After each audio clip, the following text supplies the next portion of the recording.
Bonjour Pierre, Bonjour. ravi de vous accueillir. Nous vous recevons à l'occasion de la sortie du film de Nicolas Boukrieff, ça sera le 18 septembre, 3 jours et une vie.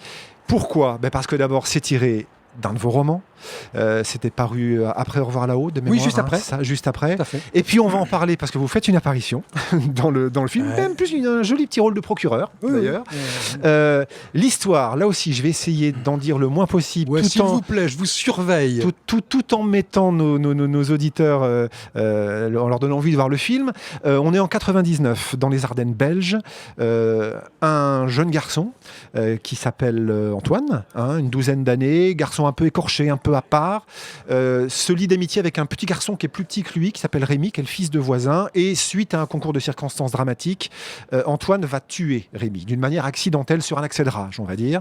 Il décide de cacher le corps du petit garçon, vit dans la trouille qu'on le découvre, survient la tempête qu'on a tous connue en 99, qui dévaste la forêt, qui cache donc de manière définitive, croit-on, le corps de Rémi, sauf que 15 ans après, on déblaye cette forêt et que le corps de Rémi... Donc vous avez raconté tout le film, c'est parfait. Non, mais non, parce Non, que... mais c'est très économique pour le spectateur. Je vous connais très bien, vous êtes de mauvaise foi parce que la deuxième partie du film est extrêmement intéressante et j'en dirai pas un mot.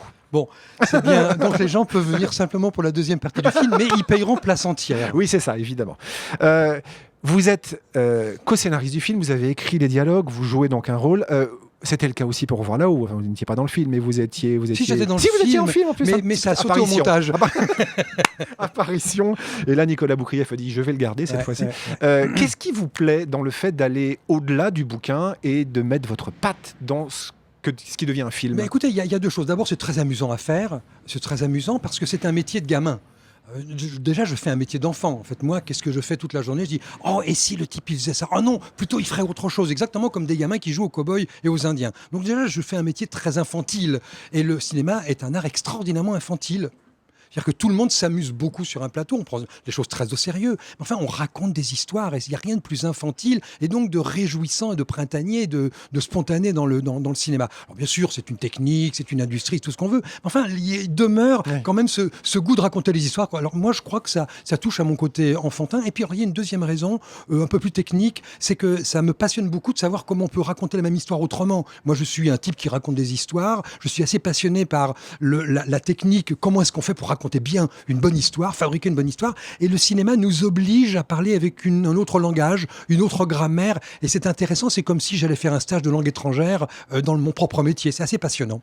La méthode d'Albert Dupontel sur Au revoir là-haut, la méthode de Nicolas Boukrieff sur 3 jours et une vie, c'est la même, je veux dire, en termes de respect de l'œuvre originale, mais aussi de la trahison, parce qu'adapter, c'est trahir, on dit toujours ça. Quel regard vous portez sur le fonctionnement de ces deux Oui, réalisateurs ? alors ce qui a été très, très différent, c'est que quand Nicolas est venu sur ce film, le scénario était terminé. On avait fait l'adaptation, et puis on s'est dit, on avait fait l'adaptation d'abord, puis après on a été chercher un réalisateur. On a tout de suite pensé à Nicolas pour plein de raisons que je pourrais évoquer si on a le temps.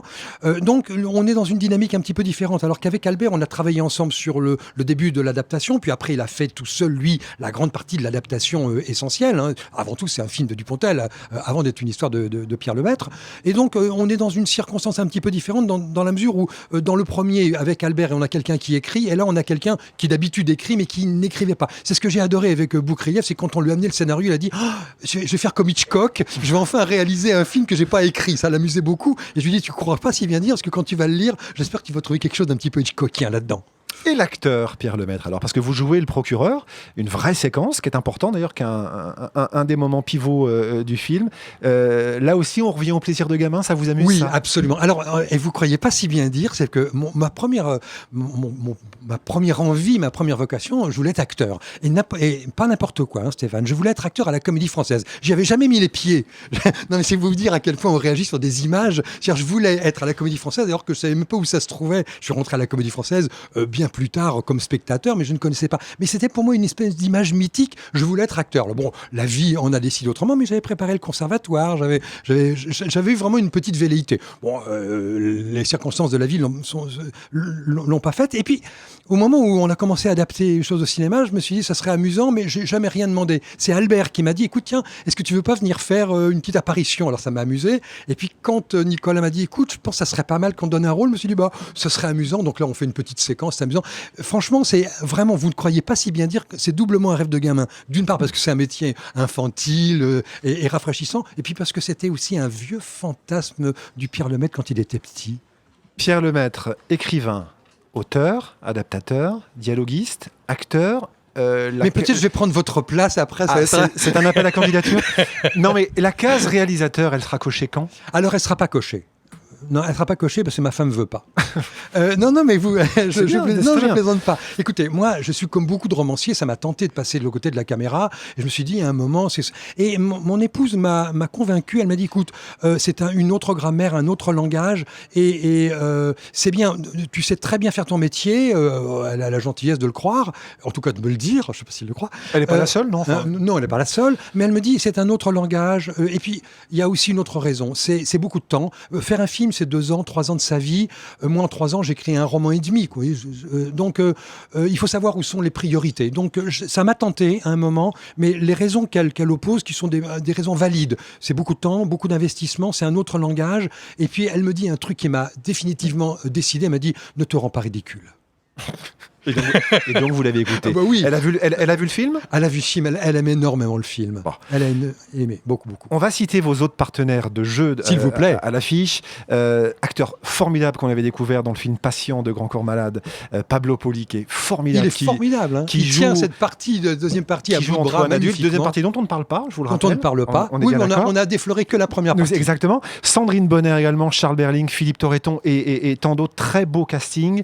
Je vais revenir à l'écrivain, parce que je ne vais pas vous lâcher comme ça.